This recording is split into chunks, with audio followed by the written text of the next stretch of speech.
So hello and welcome to Heaton Minories. I'm Kevin Appleby and this is my layout that was conceived originally for Operation Shunt It.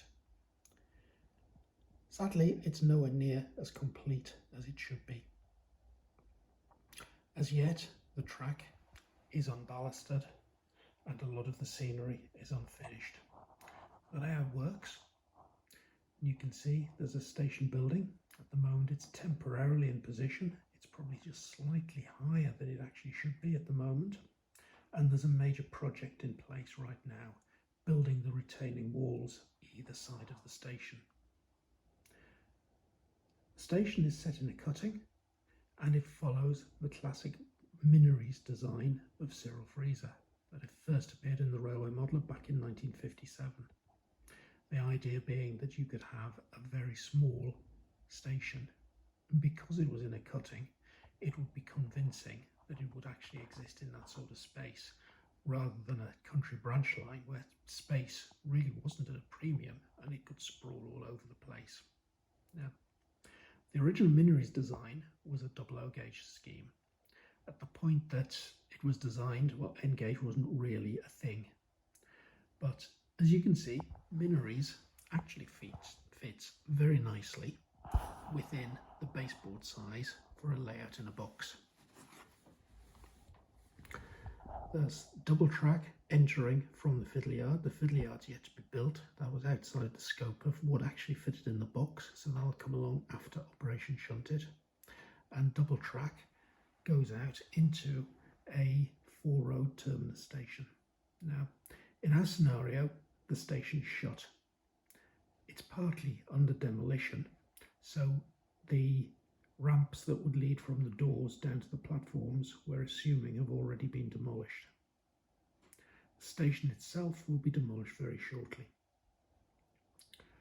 The real station on which the building is based, Heaton, is in the east end of Newcastle and is actually a through station and not a terminus, and it's sat on the East Coast Main Line.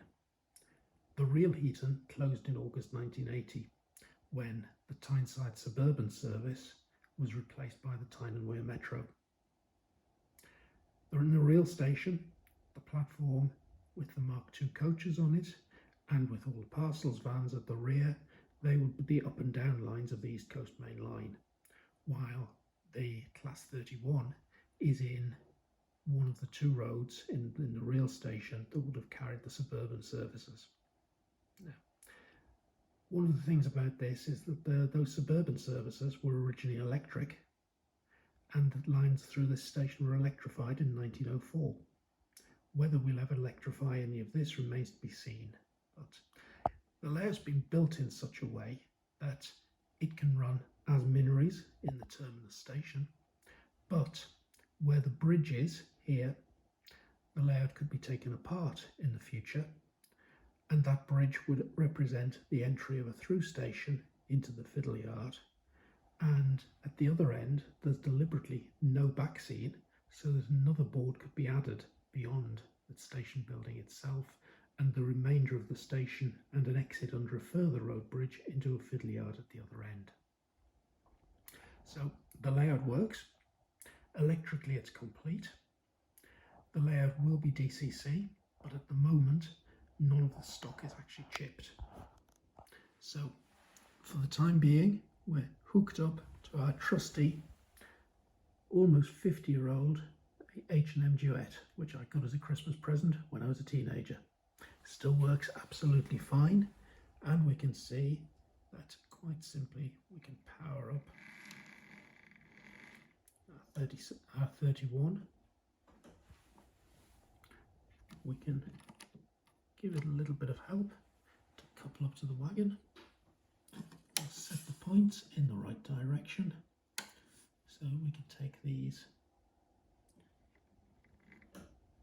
So we can take the insulated van, take it over the point work, we can stop, we can change that point.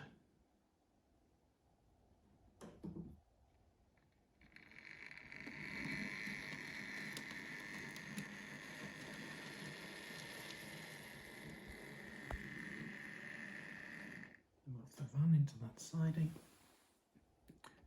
do a little coupling work.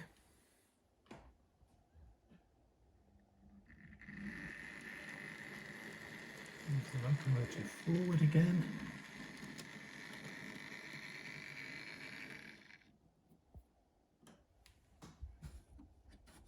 Change some points. And the intention is once the layout is operated by DCC, that all these points will be servo operated and the whole layout will be operated from an iPad. That's in several phases to come in the future.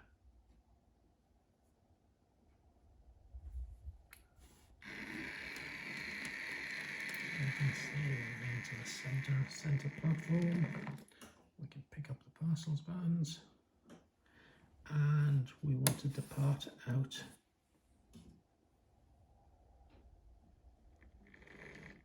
little coupling problem.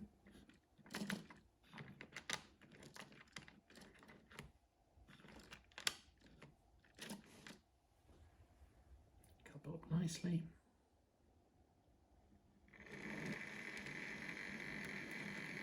And train of wagons. And newspaper van depart for the fiddly yard.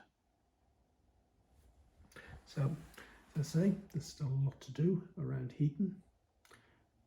There's quite an amount of work being accomplished, but because everything is being scratch built, it's taking a lot longer than it would have done had I just put some Metcalf kits or some ready to run models here. It's going to be several more months in construction. I was far too ambitious when I chose this for Operation Shunted, but it's a layout that I've planned to build for a number of years. So Operation Shunted has succeeded in actually getting me motivated and making it happen. And it's been an interesting break from a very large double O layout scheme upstairs in the loft. So thank you very much. A very much unfinished Operation Shunted, but there it is, Heaton Minories.